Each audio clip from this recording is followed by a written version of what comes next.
I can definitely understand, some women's desperation to have a child when she can't have one. And perhaps the IVF she feels is her only route. But I also think that this whole thing about hiding the side effects, that makes me a little bit uncomfortable. You see, when I was doing a little bit of digging earlier on to prepare for the conversation with you, I was like, okay, well, I will dig on the website of the main sort of, the big fertility companies in the UK just to see how easy it is to find the side effects. Well, out of 4 websites that I've dug, and I've spent hour looking for the information, I found one leaflet on one website, and it was not easy to find whatsoever. Now, the interesting things, and they write a lot of things about it. But in that particular pamphlet, they basically mentioned that ovarian hyperstimulation syndrome, so this is what you were talking about earlier on, is the most serious side effect of treatment and occurs in about 1 to 100 women. They then say that there is a very small risk, about 1 in 2,000, of bleeding or infection as a result of egg collection.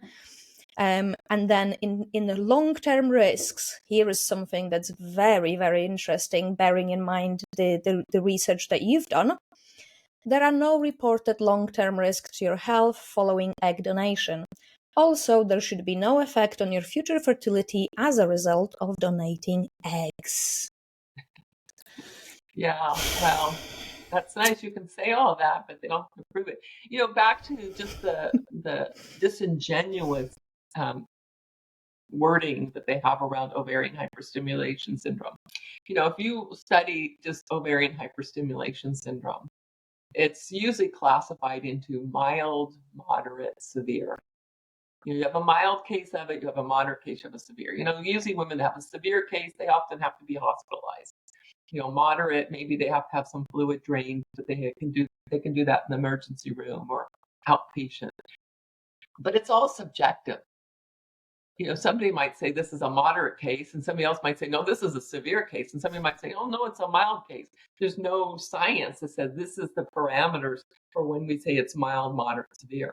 And there's so much, especially in egg donors, that it's never reported, it's never captured.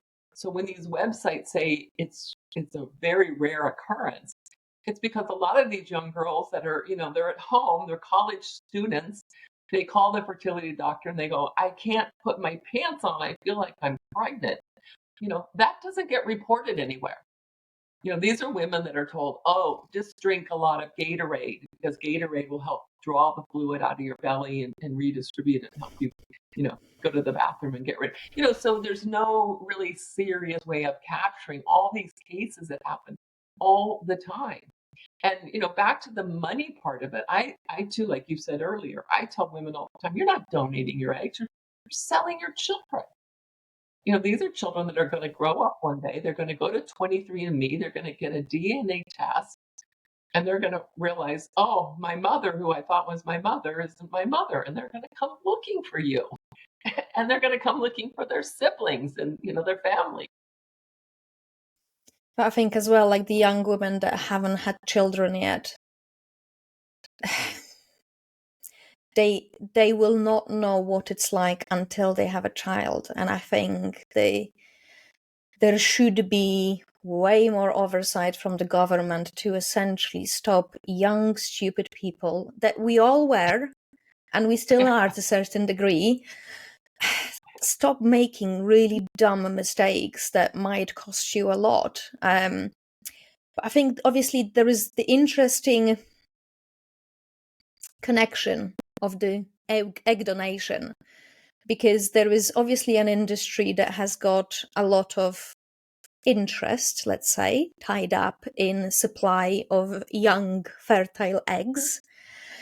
And there are obviously IVF women that are going through this treatment because they want to have a child. But the treatment, the actual egg donation part of it, is pretty similar when you are actually doing the IVF. So Can you actually tell us, like, at what stage of the process the differences start to sort of manifest? Well, there really isn't a big difference. I think maybe one of the biggest differences, and maybe the only difference, is that the amount of drugs the infertile woman might take. Back to they want a lot of eggs from an egg donor. If you're going to pay a woman $10,000, you don't want one egg that she naturally just is going to ovulate and release each month and capture that. You're going to want to get a lot of eggs. And we know that when you super ovulate and you create a lot of eggs, you get poor quality eggs. It's just like trying to force your vegetables to grow in your garden. You're not going to get really good vegetables, but you're going to get your vegetables. So the patient model, the woman who's infertile, who's seen more as a patient, she might be given lower dosages of fertility drugs, because we don't want necessarily 10 eggs from her. We want maybe 3 or 4, in the hopes that we can get her a baby eventually. But again, it's a highly failed enterprise, no matter which woman you're looking at. And I do think we don't, because we just don't study it. Like, I often wonder, like, I know one woman who was an egg donor many, many, many times, and she's written a book, The Confessions of a Serial Egg Donor. I wonder, what is the compounded effect of a healthy woman who's repeatedly taking these drugs over and over again and doing this over and over again. And similarly, the infertile woman who also tries IVF 6, 7, 8 times because it keeps failing.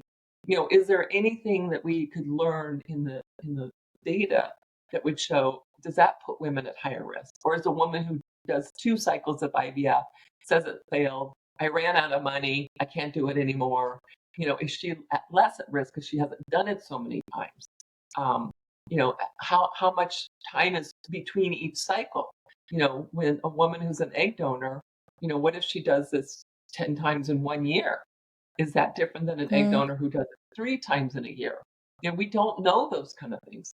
We know that if somebody smokes 3 packs a day of cigarettes versus 1 cigarette a day, that risk is different, and we don't know that kind of information. And so I'm curious about that.